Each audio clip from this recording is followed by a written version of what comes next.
Halo semua, salam sejahtera Malaysia. Tuan-tuan dan puan yang amat dihormati, ini satu perkongsian berkaitan dengan status Perikatan Nasional dan SG4.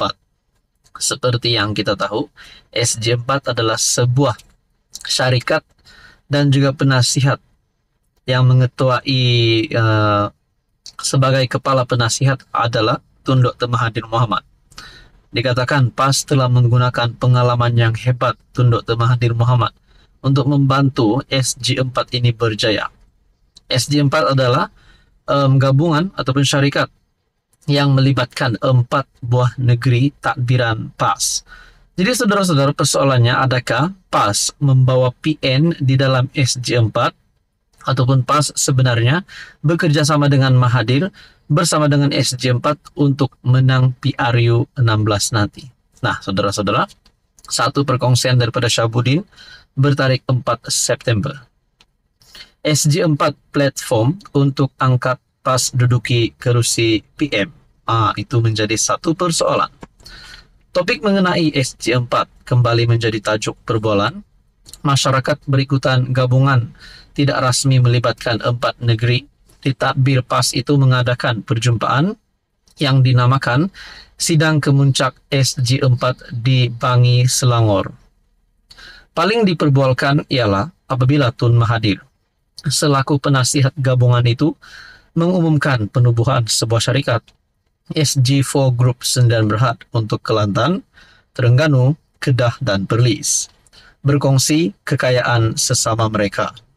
Menurut Tun Mahathir, menerusi syarikat tersebut, setiap negeri berkenaan akan memiliki saham dan ekuiti yang sama rata. Buat ketika ini, fokus yang ingin ditumpukan melalui syarikat tersebut ialah membangunkan industri nadir bumi atau REE sebagai sumber kekayaan. Jadi, REE ini bukan ada sama rata di setiap negeri. Satu negeri mungkin lebih daripada negeri lain. Justru dengan satu syarikat ini, kita agih segala hasilnya secara saksama untuk setiap negeri menikmati kekayaan yang sama rata. Demikian jelas Tun Mahathir. Apa yang terlihat di sini, PAS melalui penguasaan di 4 negeri itu jelas mahu memanfaatkan pengalaman dan pengetahuan Tun Mahathir. Ia bukan saja untuk kepentingan rakyat, tetapi matlamat lebih besar ialah untuk memperlihatkan PAS sebagai sebuah parti politik yang berkemampuan dalam soal pentadbiran dan memberi kesejahteraan kepada rakyat.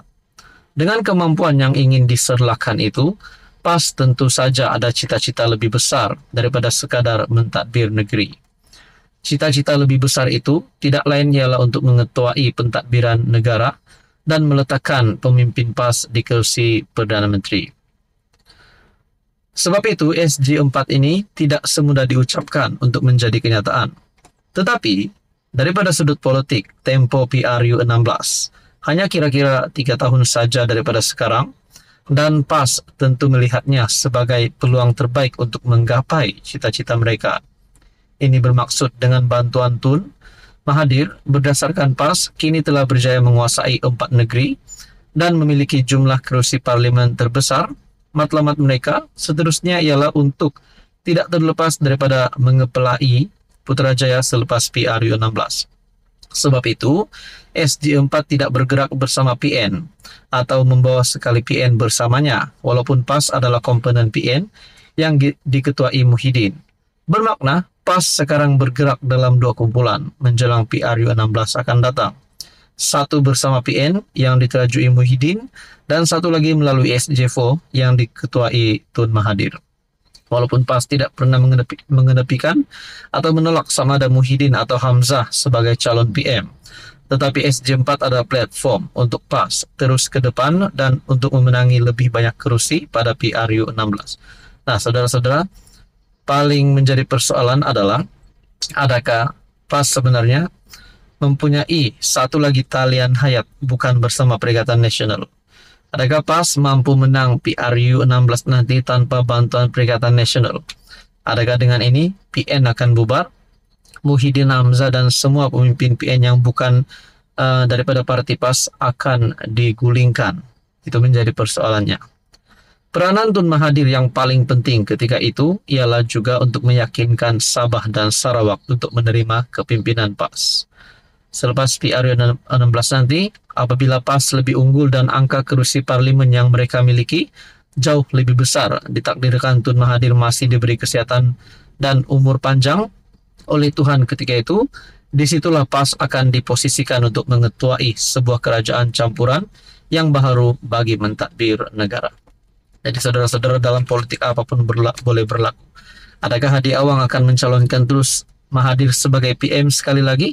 Ataupun Hadi Awang sendiri jadi PM sekiranya PAS dan SJ4 berjaya? Jadi saudara-saudara, apa komen Anda? Halo semua, salam sejahtera Malaysia. Tuan-tuan Bapak yang amat dihormati, terima kasih karena setia dan terus bersama dalam channel ini. Selamat datang, admin ucapkan kepada yang baru di dalam channel ini, dan selamat bergabung. Saudara-saudara, baru-baru ini kita dikejutkan dengan satu isu ataupun satu berita yang melibatkan nama Menteri Besar Kedah Muhammad Sanusi. Lagi-lagi kita dengar nama Sanusi menjadi buah mulut orang. Dan yang terkini berkaitan dengan Sanusi kawin dua ataupun perkawinan keduanya, ini satu berita yang pasti menggemparkan penyokong-penyokong PAS dan juga peminat-peminat politik tanah air.